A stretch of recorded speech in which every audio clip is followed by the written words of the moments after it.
There is this entire controversy which is brewing, but what is this entire issue about? What are these comments that Rahul Gandhi has made? Basically, this is what Rahul Gandhi has said, that Savarkar and his friends beat up a Muslim youth. This is what he claims that V.D. Savarkar has written in his own book. Now, what Satyaki is saying, who is the grandson of V.D. Savarkar, is that entire story is fake. There is no such incident that took place. V.D. Savarkar has never said it. So not just that he's being misquoted, it's an entirely fictitious story which is being now spoken about by Rahul Gandhi from public fora. That is what Satyaki Savarkar is in fact saying. So that is the entire controversy which is now broken out, and Satyaki in fact has taken Rahul Gandhi to court. He's filed a criminal defamation case against him because what Satyaki says is that it's been long. It's been very, very long. Now, isn't this cowardice is what Rahul Gandhi claimed. Ye kayarta hai is what he said. Now, Satyaki says Rahul Gandhi should read about Savarkar first. He should know history. He should know his facts before he goes around, in fact, speaking these out from public fora as if their actual truths is what Satyaki Savarkar is claiming.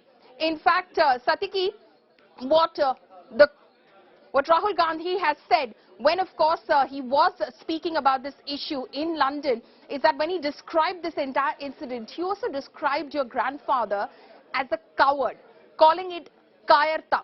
How do you respond to that? See, he was not coward at all.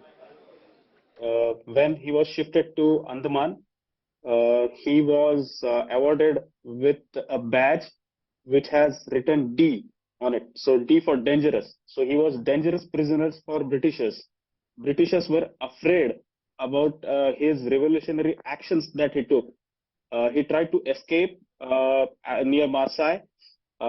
He did a lot of revolutionary work when he himself was in London. What he did is he provided revolvers, pistols, and bomb manuals to Indian revolutionaries. So Britishers were afraid of him.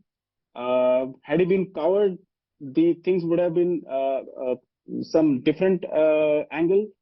So I don't think Savarkar was coward. What he did was he devoted his entire life to this nation, and to receive such comments even after his death is actually insulting us and defaming us as well. And it was like hard time for Savarkar followers. What about, history narrates various clemency petitions which were filed by V.D. Savarkar while he was in jail in Andaman and Nicobar Islands. How do you respond to that?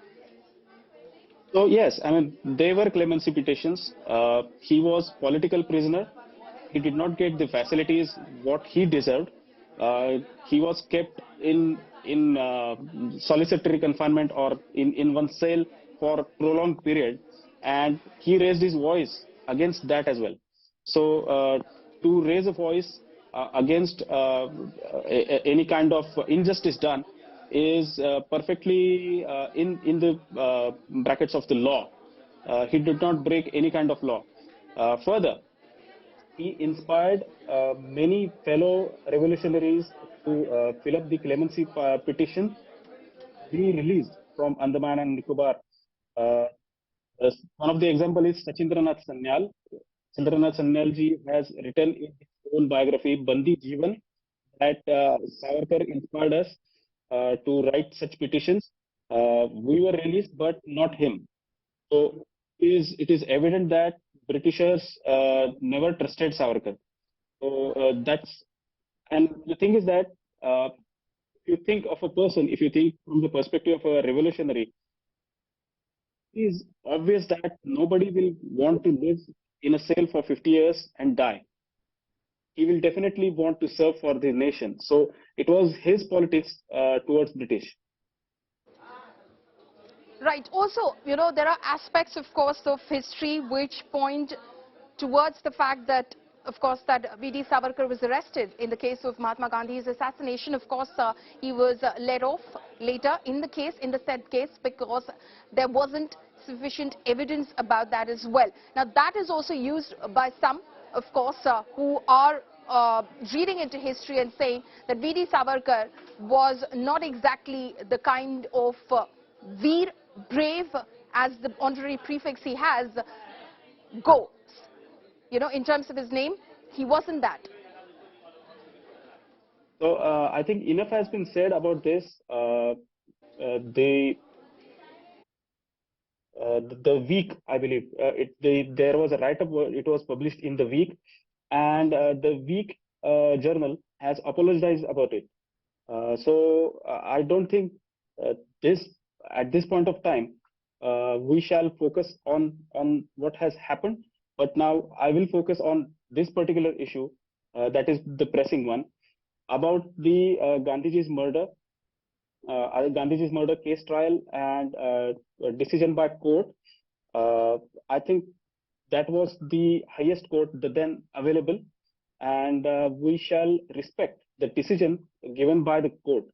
Otherwise, it will be a contempt of court. And what are the whatever the quotings there are in Kapoor Commission, I am planning to do something about it as well.